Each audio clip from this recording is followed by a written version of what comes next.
Baiklah. Ino na buat kubur mak kampung ni. Nah. Nah. Tem ningan na orang buat kubur. Alhamdulillah.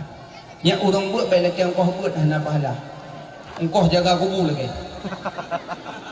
Penting engkau buat pada semalam engkau halal. Kamu halal lagi engkau buat. Engkau jaga kubur. Pada semalam 2 juta. Mahal tak jaga gerok. So kena buat ni. Mengat jaga kubur ni.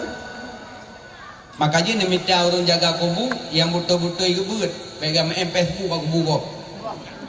Dah dong dengan heboh buka Facebook video lekol ni lagi ngaji.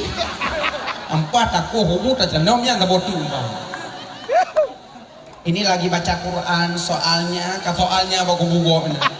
Bu tapi peng tapi ya video call aku kubur mak dia. Tak support belok piah.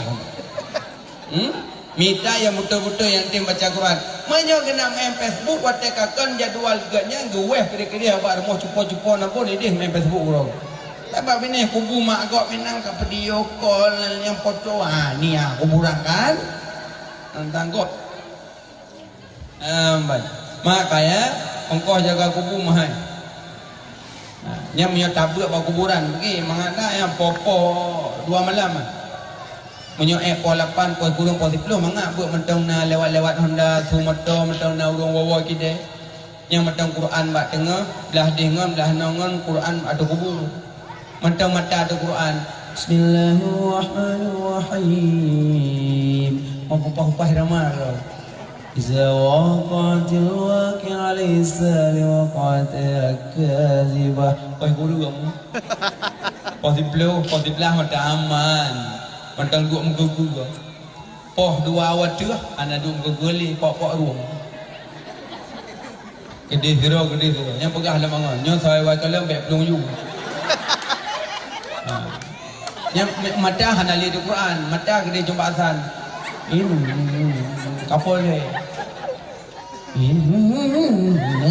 Kirang mabuk mentang kaya dengan ji.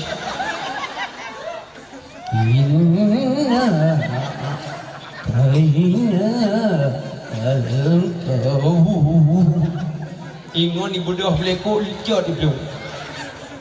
Quran dengar. Yang kaya engkau jaga kubur mahal. Waidah. Engkau yo sudah. Belum mana lah, coding mana kurang darah. Nah, yang paling pegah, yang dah bak kubur tengku kiban, bacalah ju Quran bak kubur. Lagi Nabi pegah bunuh, Nabi pelupah kurma gegelang bak kubur jadi manfaat. Apalagi orang beriman yang baca Quran bak kubur, lebih lah manfaat. Udum pelupah kurma gegelang dia kemanfaat bagi orang yang kubur, apalagi orang yang beriman